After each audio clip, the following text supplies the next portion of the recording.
A warm welcome to our audience from Middle East, India, Southeast Asia and Pacific. We have the great privilege today to put together a team of global leaders in the world and facade industries. We are going to introduce you the capabilities of Technal today to able to handle simple facade, but also very complex facades, either in the Middle East, in India, or in Southeast Asia, with our office in Dubai and Mumbai and Singapore. I will now hand over to Xavier Ferrez and sit back and enjoy the show.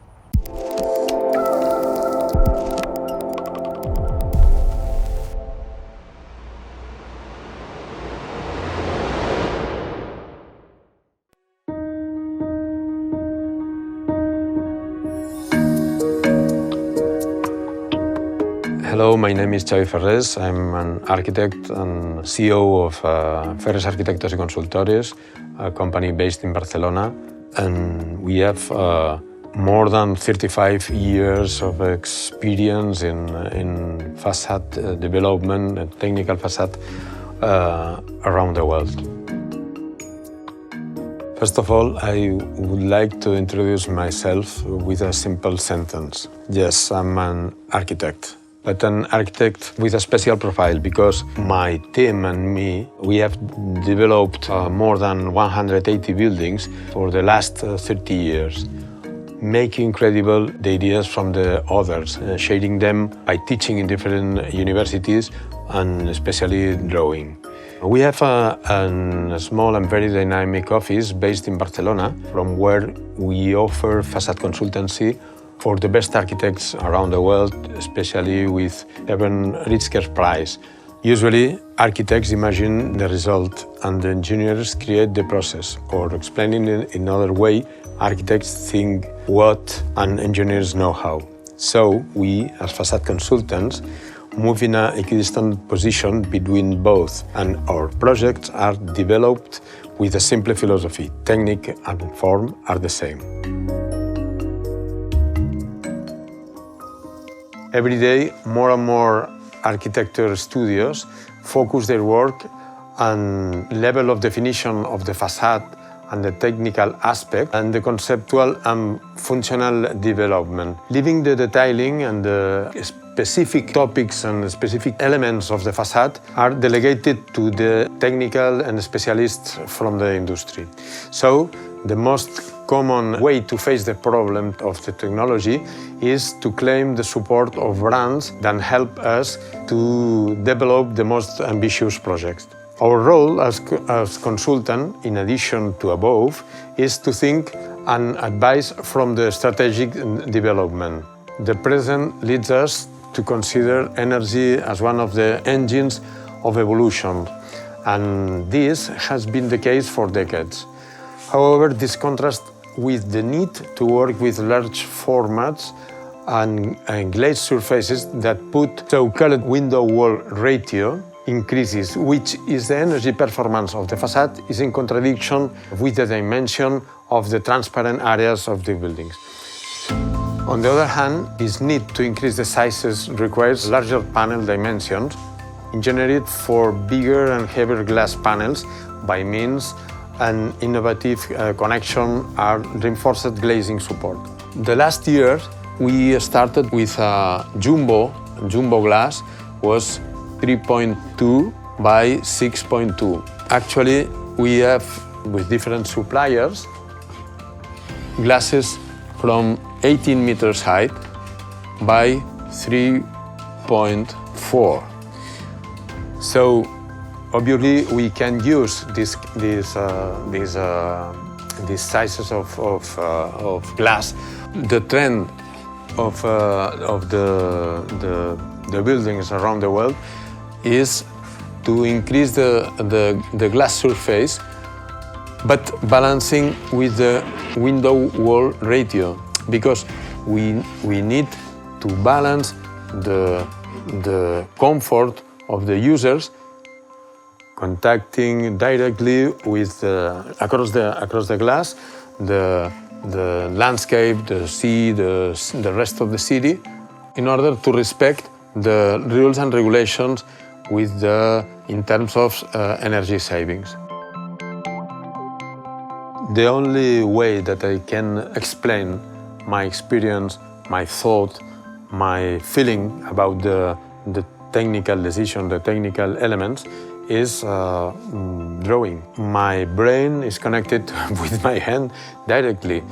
When we are creating, we have to pass from the concept and schematic design, design development, and construction documents, trying to be proactive with the architects, normally or usually our clients, in order to achieve the maximal fidelity of original idea. For example, building is under construction in Barcelona, named Diagonal Zero, with the multi-story building, I think has 27 levels, with a special balcony. This is the original slab because it's a huge modification of the building. This is the slab. This is the beam that we have to support. The level of interior floor. This is exterior floor, and we have a shape like this.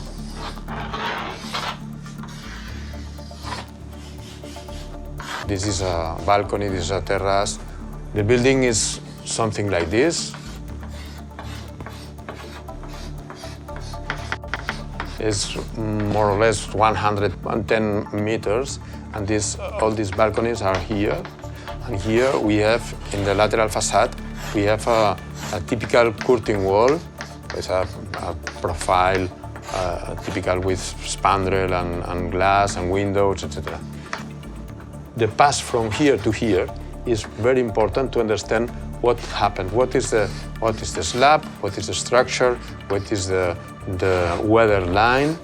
In this case, with a sliding corridor, a sliding window, a huge, maybe 250-meter height, and this is a part, and we'd like to show this in color, but I think that it's clear in order to understand what happened when we have to develop from the concept to the detail.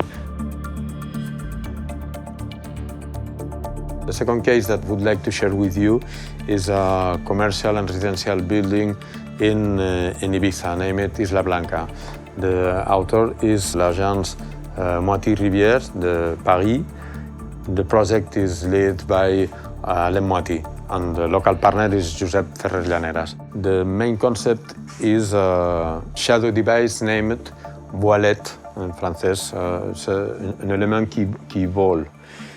So the building is double like this, maybe 80 meters of length from here to here. To use this kind of material like a hat that produces the shadow under the face of a woman on the beach. And this element is something like this.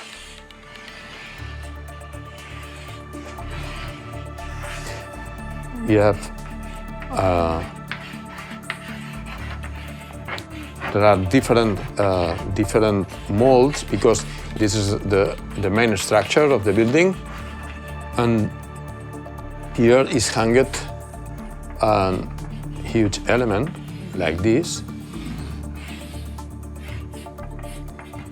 that supports these curves. So we have the structural element. This is a cantilever, more than 200.4, and this is the voilette in ultra high performance concrete that allows it works perfectly like a shadow device. So we have the vegetal elements here, and we have the windows, openables, etc. So we have from here, we have as well another element here that is the characteristic of this building. The third case study is a multi-story hotel in L'Hospitalet, near Barcelona, in the Plaza Europa zone. It's a huge complex with a lot of buildings, hotels, office buildings, etc. This case is a project of Alonso y Balaguer. It's the most common and typical curtain wall facade. The building is a parallelogram like this with a typical zone with machines and the HVC equipment, etc. And the rest of the facade is a grid, absolutely regular, with the profiles that I will explain, because in terms of technology it's very simple, but the effect is really very interesting. So we have these two profiles, and we are clipped in the main mullion of the facade, and that's it. So we have here, we have the Toyoito building, the Nouvelle building, RCR here as well, Moneo, and well, it is a very interesting complex that I invite you to visit, because if you are an architect passionate, I think that could be a good option to spend one day in order to know directly all this kind of different architecture.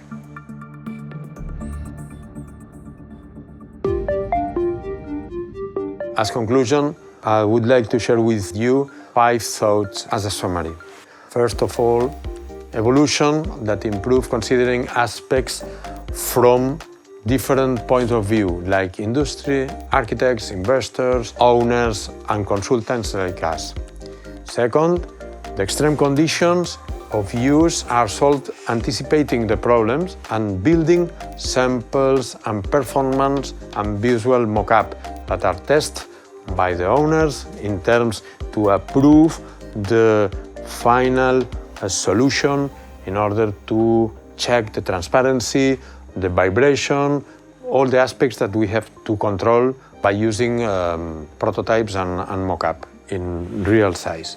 Third, we have to look for collaboration for international brands that belong to a big and well-known group. Is the best option to guarantee a long experience of success. The fourth topic that I think that it's important to sum up this small explanation is involve the clients and users in the project. Planning, commissioning, exploitation, maintenance, live and recycling building as way of working, because we have to change our attitude about the design and use of the buildings. And finally, we have to work from a global perspective, make it essential to combine the most diverse languages, cultures, rules and regulations, economic and social criteria with the most attractive architectural proposals.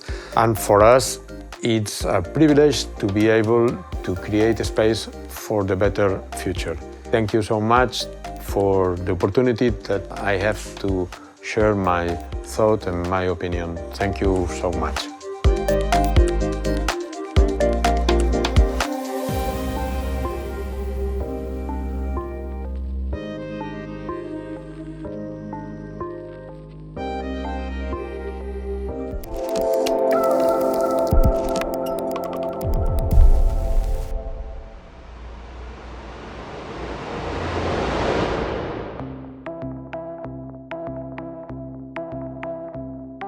Hello everyone, my name is Mathieu Meur and I'm the director of DP Facade. I'm a facade consultant by training. I've been doing this for over 20 years. I've worked on projects, probably around 500 projects on 6 continents. This is what really makes life as a facade consultant very, very interesting and very challenging at the same time, working across different geographies, different cultures. Working as a facade consultant can prove, slightly tricky at times. We have to be a bit of a schizophrenic, or slightly schizophrenic at times. Working with architects, we need to think like an architect. We think of the aesthetics of the building. We need to think how beautiful it's going to be, and we need to make or bring to life, rather, the vision of the architect and the developer. We also need to think as an engineer, because it needs to hold itself up, it needs to be structurally sound, it needs to be thermally efficient. there's a whole bunch of engineering considerations that go into creating the perfect facade. We also then need to think like the fabricator, the person who's actually going to implement this. It needs to be something that can be fabricated easily, that can be installed easily, that can be transported. No, you really need to think or wear different hats and think like a bunch of different people. This is why the teams of facade consultants that work with me come from different backgrounds, they come from different training. Some are architects, some are engineers, some are specialists in construction. There's really different profiles that need to come together to make it really happen. So far, over the past 20 odd years, I've worked on buildings that were low-rise but highly complicated mega projects like the Dubai Mall or Resorts World at Sentosa and Universal Studios. Low-rise doesn't mean easy. It's generally actually more complicated because you work with multiple systems, multiple materials, from glass to aluminum to steel, which are very classic facade materials. But then you also throw in stone, GRC, GRP, ceramics, and really a plethora of other materials and other systems that complicate matters beyond recognition. Working on high-rise, the challenges can be quite different because the facade is more repetitive. You know, you repeat it on multiple floors, but it doesn't mean that it's easy either. Other considerations come into play, like building movement, tolerances over the super high-rise buildings can be quite challenging to take into account in our designs. Different projects, different locations, different considerations come into play, whether it's seismic activity, whether it's snow loading in temperate countries, whether it's extreme heats. This is really one aspect I wanted to touch on briefly now, which is what's happening with climate change.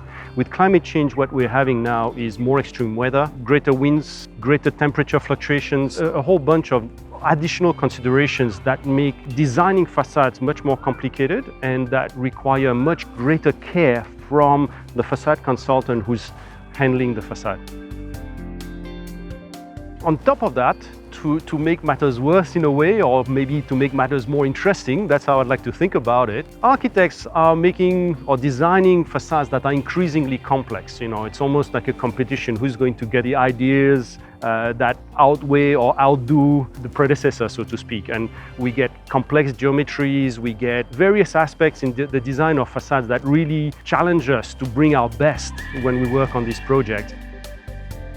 To do this, what we do is we've had to develop or acquire a bunch of new tools that we did not traditionally use. When I started as a young engineer, a young facade engineer, I used to do everything by hand, whether it's the sketches, whether it's the calculations, whether it's, you know, everything was done by hand. And today we are using technologies such as BIM, such as parametric design, using dedicated engineering software. We make use of 3D rapid prototyping to test ideas, to see, does it even make sense? Is it buildable? We've even developed tools that are not on the market, so something we call IVMU, which is an interactive visual mock-up, which allows the designers, so the engineers, the architects, the owners, the building developers, to use virtual reality goggles to visualize in real time what their buildings is going to look like, what their facades are going to look like, and to make changes in real time. And this is really a fantastic tool that we've developed over the past couple of years, and that really changes our approach to designing facades on these, especially on these complicated buildings with multiple materials, complex geometries. But ultimately, I'd like to bring it back down to the human level. Tools are tools, and it's all down to those that use it. And this is really where experience, dedication really make a difference in the design of facades and a successful outcome to projects. When it comes to sustainability, one of the key challenges that we are faced as building designers is that of reducing the carbon footprints of buildings that we design. It is notorious that buildings and construction in general contribute to a very large proportion of the overall carbon footprint in the world. There are several levels that, as designers, we can work on to have a positive impact on this. The first one is during the design phase itself, because a lot of the materials that we use in construction, be it concrete, be it aluminum, be it glass, a whole lot of these materials have a very strong impact on the carbon footprint of the building. They require a whole lot of energy in particular to fabricate these elements. How we can impact that, there are some very simple measures that you can do. One is to adopt or use as much recycled content in the building facades as possible. And as strange as it may seem to the layman, actually it is something that is increasingly happening and without any deleterious effects on the facade itself. Aluminium in particular, when it is recycled, it is infinitely recycled. It's a beautiful material from that point of view. The amount of energy required to create aluminium elements from recycled aluminium versus raw materials, it's reduced by 95%. So it's a really massive impact that we can have. The same goes with glass, for instance. By recycling glass, we can achieve a positive impact by reducing the fusion temperature, the melting temperature of glass, which in turn reduces the amount of energy required to create new raw glass, to create new facades again. And the same can be done with other materials as well. Steel in particular is also very easily recyclable. Other than that, we have new old materials that go into facades. For instance, timber. Timber has been used in construction for, centuries or millennia, in fact. It is something that sort of disappeared in the modern age of facade construction, but is making a very strong comeback. While it has very good advantages, it's a carbon sink in particular, so it absorbs the carbon and stores it inside itself. It has certain disadvantages at the same time, and it can be then combined with minimal amount of aluminum, for instance, to create modern facade with a very traditional look. And on top of that, wood is also excellent in terms of thermal insulations. Timber, I feel, is an interesting product that we are more commonly looking into using, and it is also obviously a renewable resource. The second part is obviously in the operation of the building, so looking at thermal performance of the facade and making sure that the energy consumption of the building is reduced as much as possible by making, in particular, the facade as efficient as we can when we design it. The third aspect is essentially the end-of-life performance of the facade. How easily is it recyclable? How can we either reuse or recycle the elements of the facade to either create a new facade or to turn it into something else. These are three of the simple ways that we can reduce the carbon footprints of the buildings that we're designing today.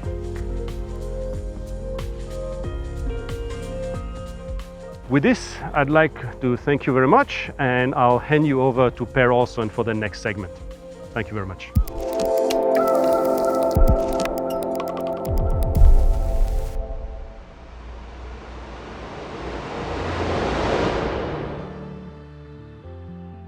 My name is Per Olsson. I work as Head of Sustainability at the architectural firm Link Architecture. My main work is working with strategic sustainability in relation to our architectural services and our collaboration with our clients, developing our focus in relation to this. That is defining and developing our focus in relation to the sustainability aspects that deliver the most positive impact and value for our clients, and also how we can design to deliver on those aspects. We are a Scandinavian architectural business. We have some 500 employees. We have offices in all over Sweden, Norway and Denmark. And we work with sustainability as a central part of our business offer to our clients. The 6 focus areas are carbon emission. We also talk about climate smart architecture. The next one is circular economy or circular architecture. And then we work focused with biodiversity. On the social sustainability side, we work with safe environments, health and well-being, and then placemaking. So if we start with climate smart architecture or carbon emission as focus, we work very much on designing buildings with a low carbon emission or a carbon footprint. And that is both from operations when it comes to energy efficiency, but also when it comes to embodied carbon, which means the carbon that is emitted when producing the materials that goes into a building. If we then talk about circular economy and circular architecture, it's very much about designing resource efficient, securing that we don't use resources unnecessarily, but also about taking care of the buildings that are already built, so transforming or renovating buildings before we start looking for producing new buildings. It's also about reuse and recycle of materials, and also designing for circularity, preparing our buildings for a future that is more circular than it is today. And then we can talk a little bit about biodiversity.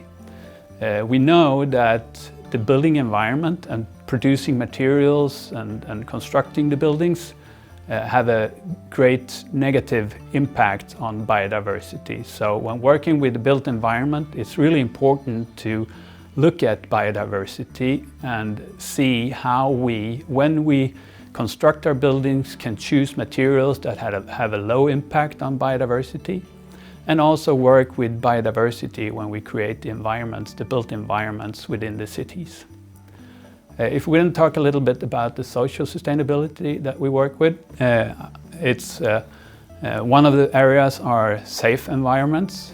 We know that creating safety within, for example, residential areas, schools, housing, etc., creates people that feel safe and can take in, for example, in schools, can take in their education better. They come to school. I mean, not being safe at school can make students not come to school.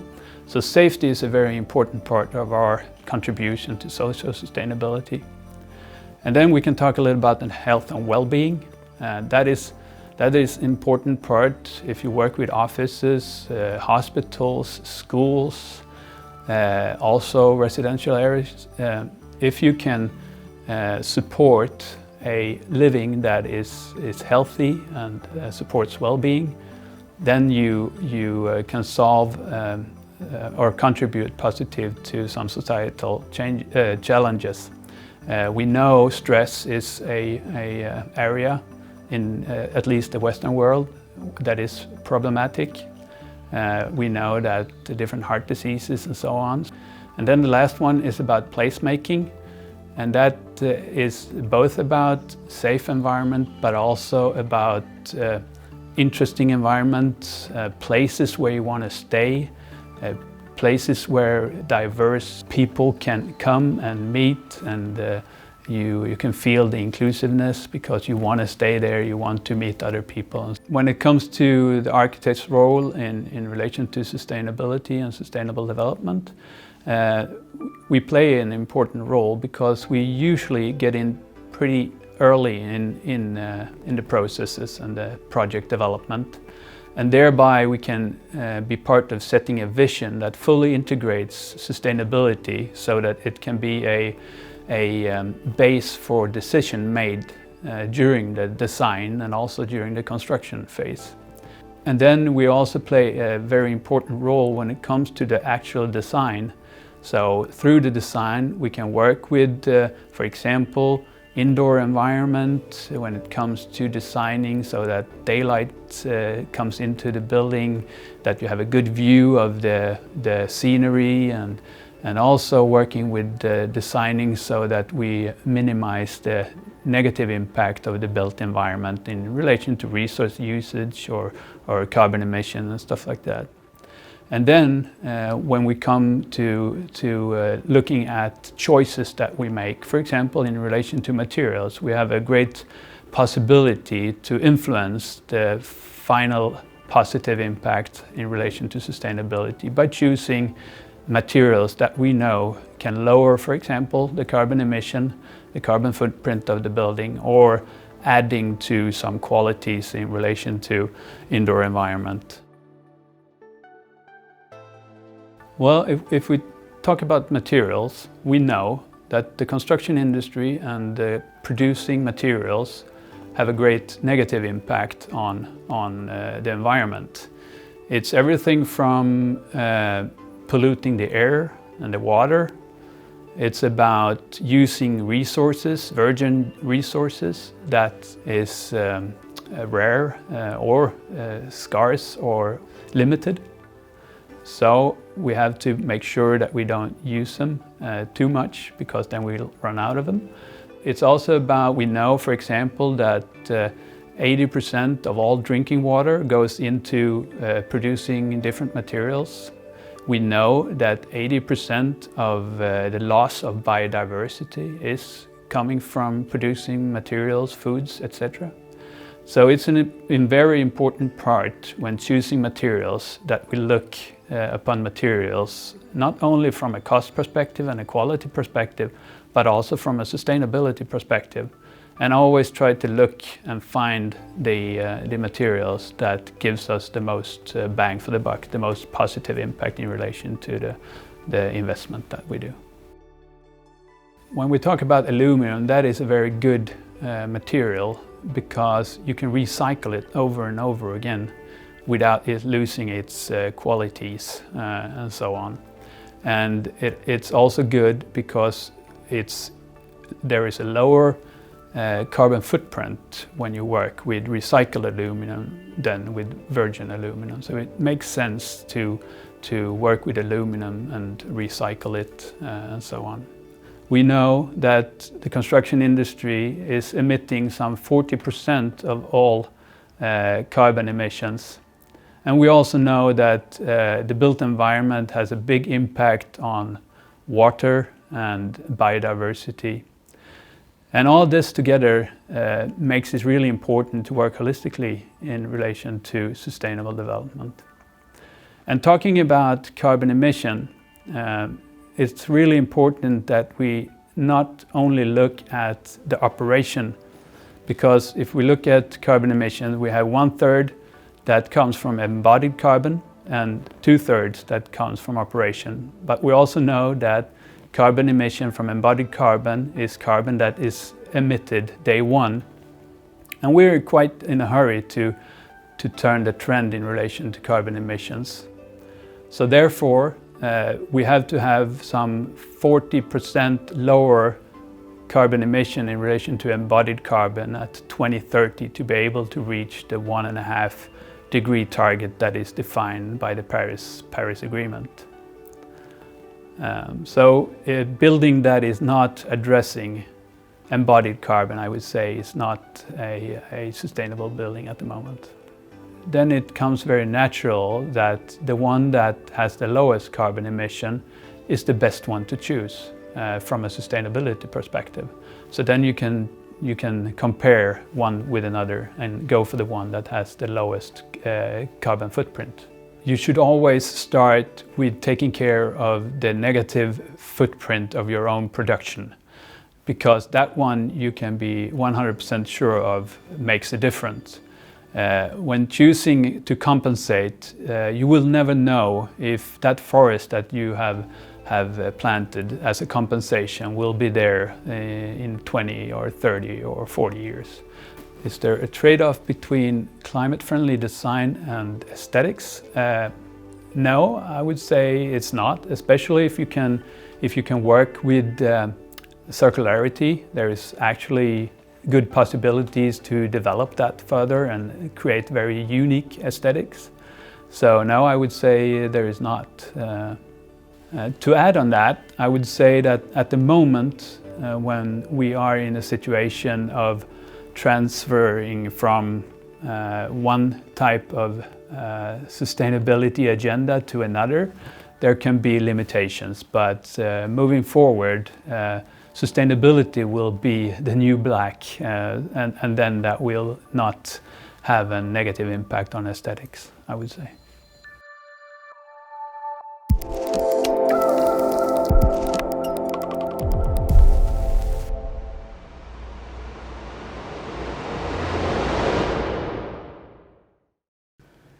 A very good morning to our friends, stakeholders, industry colleagues from Middle East and India, and a very good evening to our colleagues and friends from Southeast Asia. My name is Arvind Kumar. I'm the Communication and Business Development Manager for Hydro Building Systems, South Asia. It gives me great pleasure to follow up on some great speeches by Xavier Ferres, Matthew Meyer, Per Olsen, who talked about the future trends in design, architecture, and building envelope design. I'm going to walk you through in this segment a little bit about the possibilities and the impact which you can create using Technal. For some of you who are new to the Technal world, we are an aluminium architectural system company. We are hailing from south of France, Toulouse, and we have more than 60 years of experience in the design of architectural aluminium systems. Architects call us as design partners, and we'd like to believe that together, working with designers and architects, we help you realize your facade design come to life. Some of the products which we do: sliding systems, windows, doors, facades, fire-rated aluminium windows, doors, and facades, bullet, blast-proof, burglar resistance, aluminium windows, doors, and facades. And we also do products like handrails, conservatories, and pergolas, which help you accentuate the design of your residential living spaces. All our products are tried and tested for 3 years before it comes to the market. We have our own in-house R&D and research and development center where we do testing of all the products before they come to the market. We do also have our in-house acoustic facility, which was able to test and try different products with different glass combinations to ensure the product which we offer you offers the best acoustic performance. In South Asia, we are covering 3 major markets: the Middle East, India, and Southeast Asia. We are 131 people strong with 3 warehouses serving you in your respective region, and we are able to do this through a centralized, delocalized commercial organization. Some of the project services we offer right from a concept schematic stage where you put together your design thoughts and intent. We as Technal come to you and support you in developing your small little sketches into realizable drawings. We also help you in producing detailed drawings in your projects where you're able to issue more conceptually visible and viable documents for the tenderers.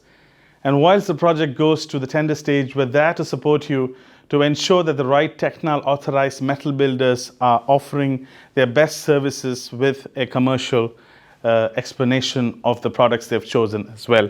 And finally, at the construction stage, we help to review the drawings submitted by your fabricators, your metal builders who are installing the facade on the building, and also assist you with our engineers with periodical site visits and engineering assessments. Talking about possibilities and impact, I want to talk to you a little bit about what are the various new possibilities which we can offer using the Technal facade systems. A great example is the Address Skyview Towers, 264-meter, 2 towers connected by a sky bridge. We had to deal with a very interesting oval building which had to get segmented facade. And when we design something like this, we have to make sure all the facade elements are able to take on the various complications which the building plan had to offer. We developed 12 different angularity types for this project and also ensured that the architect's design intent of having concealed glass doors was also realized. Not to forget that this building is right on the path of Burj Khalifa. The building experiences more than 3.5 kPa of wind pressure, and the facade had to be designed to take on such high, complex wind pressures. More possibilities. Another project, Burj Vista in Dubai, designed by the famous Adrian Smith and Gordon Gill, 255-meter tall building. But what's interesting in this project is the fact that the facades are inclined, and we had to deal with designing a specific curtain wall system which can take on this inclined elements which the facade had to offer, and also integration with GRC panels. Now, I understand that GRC is a big trend in the Middle East, in Southeast Asia and India. These are systems which are now available as catalog solutions where you're able to integrate such complex, complicated GRC fins directly onto the facade. More possibility in building geometry. Here's a great example of the control tower in Hamad Port in Qatar, which is 140 meters tall. The building plan changes from 0 to 180 degrees as the building turns and curves. And if we had to develop a specific bespoke solution for the project, then we had to use something called cold bending. With cold bending technology, you take a panel which is fully glazed at the factory and then you bend it and you turn it to take the shape of the building. It's amazing how flexible aluminum and glass could be, and this project is a true testimony, a great example of how we can play with building geometries without compromising on the design intent of the architect. More possibilities as we go taller and taller in urban spaces.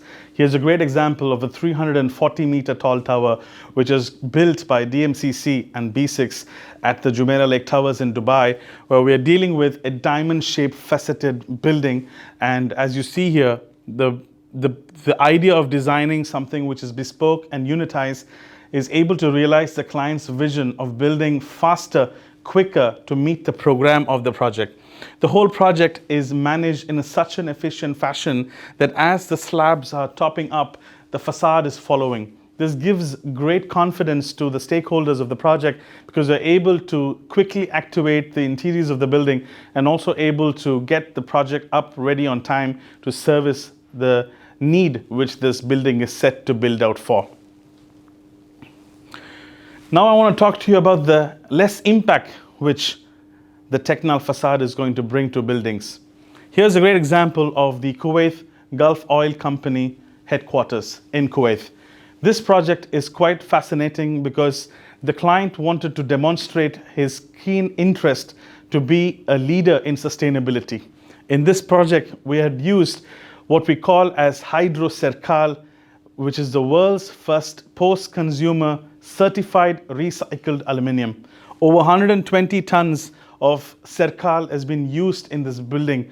What does it mean to the environment? This means that by using post-consumer recycled content which is certified, they're able to save almost 756 tons of CO2 on this particular building. Less impact is on the environment, and that's what the Technal facade offers to projects. Here's a great example of the Vietel Group headquarters in Vietnam, where the building was aiming for LEED silver. The architecture demanded that the project not only is unique, but also is able to have highest form of energy efficiency in the building. By integrating Brise Soleil on the unitized facade, we were able to efficiently improve the solar heat gain coefficient on the building, therefore making this building very, very carbon neutral in terms of the consumption of electricity. Less impact on lead times. This is another important and interesting project in India. It's the Ascendas International Tech Park in Pune. This particular project designed by DSP Designs and the facade consultant RSM. They had a very unique, interesting fin design which had to be integrated on the unitized facade. By working closely with the designers, we were able to bring out a very smart, energy efficient unitized facade which is completely factory assembled so that they can bring to the site quickly prefabricated, pre-assembled panels which can be quickly installed in the building and therefore having less impact on lead times. Here's another great example of a project in Sri Lanka. This is the Altair building. The Altair residence is designed by Masha Softi, one of the most famous architects, globally renowned, and had a very specific design intent to make trapezoidal and triangular windows. By involving in the project right from the early stage, Technal was able to develop a very special operable trapezoidal window system and a triangular window system which was tried and tested for water tightness, air tightness, structural stability, and making it a catalog solution, therefore making the cost impact for the clients and the stakeholders very low. Another great example of Technal facades can bring impact for you on the cost. This gives me an opportunity to segue into our new age facade product, the TENTAL. The TENTAL, I'm very proud to announce today, will be a product which will take on all the good examples which we shared earlier on more possibilities and less impact. The TENTAL will be one of the first sustainable circular facade. It would be an innovation-driven product. It is going to be engineered for taking on larger and bigger glass panels. You'll have possibility to integrate a whole range of Technal windows, doors systems. Excellent, proven, reliable performances will be something part and parcel of the new TENTAL. In TENTAL, we're going to have 4 unique benefits, and this is what I'm going to present to you today. Innovation. TENTAL will be one-of-a-kind product where you will have 0 glues, 0 sealants, 0 packaging, and 0 waste.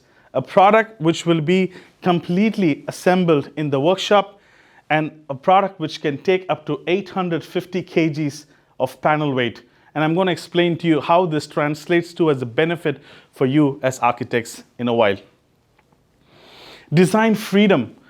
The TENTAL will be available in various formats of facade constructions with feature caps, with flat caps, with horizontal line, with semi-structural glazing, with vertical line and horizontal line, with beaded glazing, giving you a wide plethora of options for you as designers to choose from. Each of these caps have been uniquely designed to take on the new tastes of architects.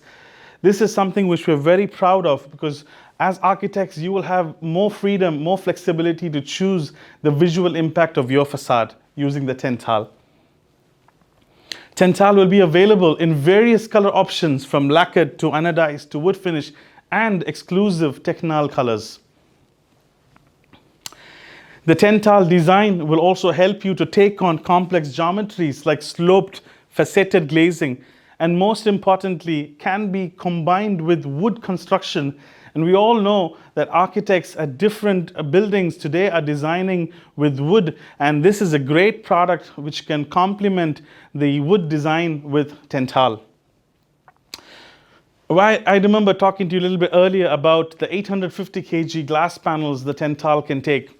And having that opportunity means that architects, you can now design buildings with taller, wider, larger formats of glass, which helps you to bring in more natural light.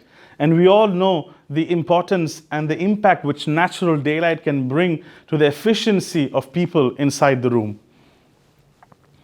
TENTAL will also bring in excellent thermal performances. It will be Passive House certified, a product which will bring in great acoustic performances to enhance the comfort of the people living inside the buildings.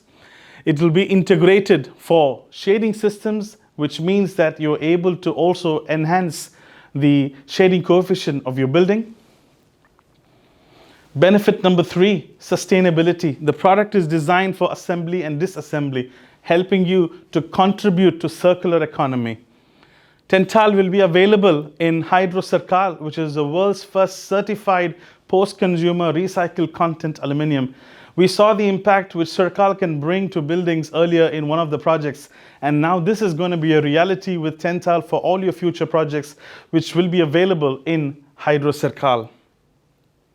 Cradle to Cradle certification. Cradle to Cradle is a globally recognized measurement of safer, sustainable products which are designed for circular economy. TENTAL product is aiming for Cradle to Cradle silver, and this is going to help benefit, accentuate your sustainability goals for your particular project. So, to summarize, TENTAL is going to bring you 4 important benefits. Number 1, innovation. We talked about how TENTAL is going to be absolutely glue-free, silicone-free, and absolutely able to take on massive glass panels. We talked about the design of TENTAL, which gives you the flexibility of the various options it's going to be available with. Comfort, we talked about the natural light which you can accentuate using your buildings using TENTAL. We also saw how we can add on various thermal and acoustic performances enhanced in the building thanks to the new TENTAL facade. And last but not the least, TENTAL will help you contribute to the circular economy and to a sustainable future. We strongly believe that these benefits will really add value to your design, your buildings, and definitely to the world which we live in. With that, I invite you to talk to us, to learn more about TENTAL, to learn more how we can create more possibilities and reduce the impact which TENTAL can bring to your buildings for today and tomorrow.